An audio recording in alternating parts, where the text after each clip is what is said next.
ছেলেটাই মারছে, এই ছেলেটা পাক্কা দিন ধরে পাড়ার মাঝে উৎপাত করে, পাড়ার প্রত্যেকটা মানুষের।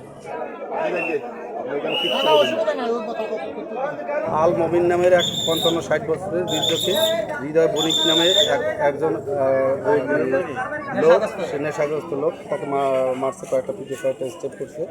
তাতে সে এই জায়গায় থেকে তাকে মেডিকেল থেকে সিলেটে রেফার করা হয়েছে। সে জায়গায় মৃত্যুবরণ করছে।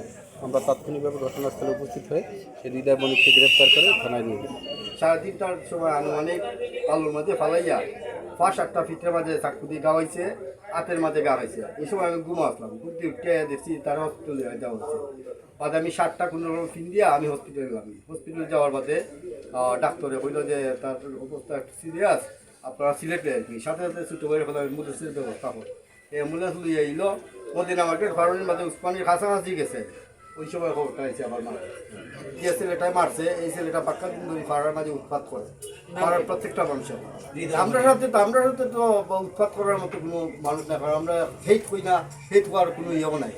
আমরা সাথে খেলার সম্পর্ক খারাপ না। যে ফাদার যে নতুন ফাদার উৎপাত করে, এই ছেলেটা উগ্র চলাফেরা করে, ভাইয়ের সামনে প্রায় এসে আর ওই যে উৎপাত করতো। আমরা যেটা শুনছি রাস্তা ফারাত উৎপাত করে, তো সাইডে দিয়ে তারা তার নেশা টেশা করে, বখাটে একটা ছেলে।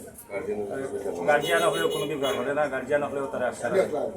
তো আজকে মনে হয় তাই ভাইয়ের সামনে আইয়া চিল্লাচিল্লি করে তো কইছে যে সেটা হচ্ছে এমন অবস্থায় তাই নিয়ে বাসার সামনে ফেলাইয়া তাই নিয়ে গাওয়াইয়া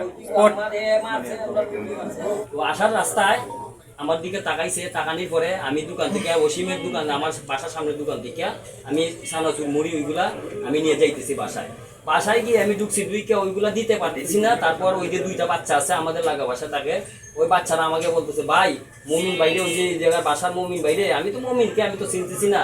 তো আমি হঠাৎ করে শুনতেছি যে মমিন ভাইকে, তো বলছে যে সুয়েল ভাইয়ের বা সুয়েল ভাই পাবেল ভাইয়ের বোন জামাই। আমি দৌড়িয়ে ওই দিকে আসছি, আসার পরে আমি দেখি যে লাশটা ওনার ওয়াইফে নিয়ে ওনারা যাইতেছে।